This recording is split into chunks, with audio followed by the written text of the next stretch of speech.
Hello everyone, welcome back to my channel. আজ করে দেখাবো খুবই মজাদার মুচমুচে চিকেন পাকোড়া।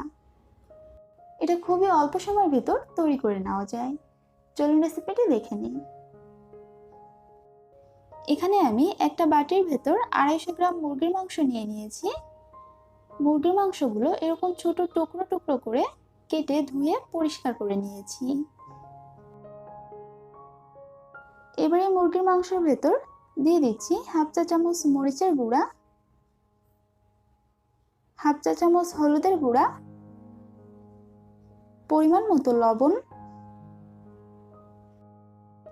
হাফ চা চামচ জিরার গুঁড়া, হাফ চা চামচ ধনিয়া গুঁড়া,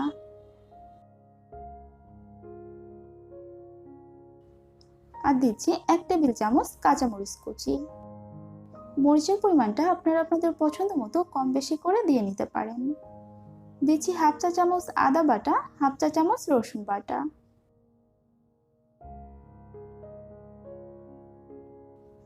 আর দিয়ে দিচ্ছি হাফ চা চামচ চাট মশলা। 1 চা চামচ মতো লেবুর রস দিয়ে দিচ্ছি। লেবুর রসটা দেওয়ার ফলে চিকেনটা খুব তাড়াতাড়ি সিদ্ধ হয়ে যাবে। দিয়ে দিচ্ছি 1 চা চামচ সয়া সস, দিচ্ছি হাফ কাপ পেঁয়াজ কুচি,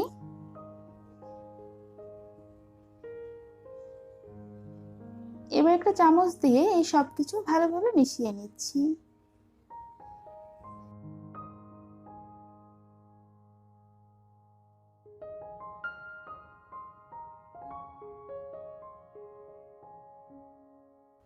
এটা মিশিয়ে নেওয়া হয়ে গিয়েছে। এখন এর ভিতর দিয়ে দিচ্ছি 1/4 কাপ বেসন, আর দিচ্ছি 2 টেবিল চামচ কর্নফ্লাওয়ার। কর্নফ্লাওয়ারের পরিবর্তে এখানে আপনারা চালের গুঁড়ো ব্যবহার করতে পারবেন। আর দিচ্ছি সামান্য একটু অরেঞ্জ ফুড কালার। ফুড কালারটা আমি ব্যবহার করেছি শুধুমাত্র সুন্দর একটা কালারের জন্য, এটা চাইলে আপনারা বাদ দিতে পারেন। এবারে সবকিছু খুব ভালোভাবে মেখে নিচ্ছি।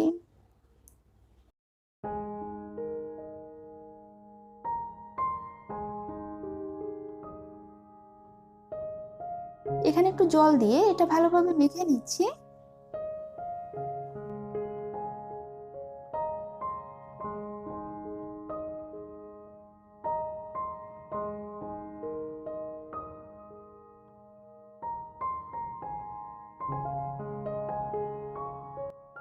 এটা আমি মেখে নিয়েছি।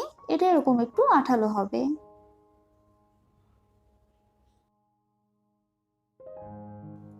এবার চলে যাচ্ছে এগুলো ভাজতে। চুলে একটা ফ্রাই প্যান বসিয়ে দিয়েছি। এর ভিতর বেশ কিছুটা পরিমাণ তেল নিয়ে নিচ্ছি। তেলটা একটু ভালোভাবে গরম হয়ে গেলে এর ভিতর একটা একটা করে চিকেনের টুকরো দিয়ে দিচ্ছি।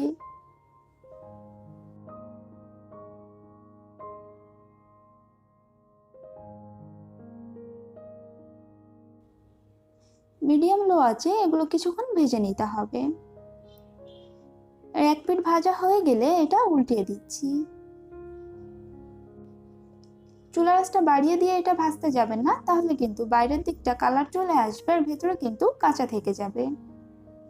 চিকেনগুলো যেহেতু ছোট করে কাটা আর এর ভিতর লেবুর রসও দেওয়া আছে, এজন্য এটা সিদ্ধ হতে কিন্তু খুব বেশি সময় লাগবে না। এটা খুব বেশিক্ষণ ধরে ভাজতে যাবেন না, তাহলে কিন্তু শক্ত হয়ে যাবে।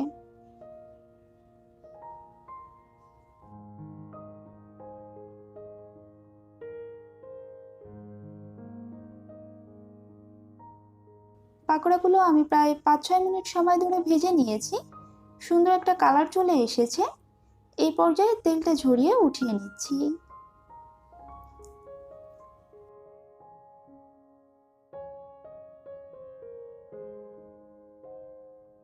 তৈরি হয়ে গিয়েছে মুচমুচে চিকেন পাকোড়া। বিকেলের নাস্তায় ঝটপট মুচমুচে এই চিকেন পাকোড়া কিন্তু খুব সহজে আপনারা তৈরি করে নিতে পারেন। আর এটা আপনারা পরিবেশন করতে পারেন যে কোনো ধরনের সস দিয়ে। আশা করছি রেসিপিটি ভালো লেগেছে। ভালো লাগলে ভিডিওতে একটি লাইক দিবেন আর সাবস্ক্রাইব করে পাশেই থাকবেন।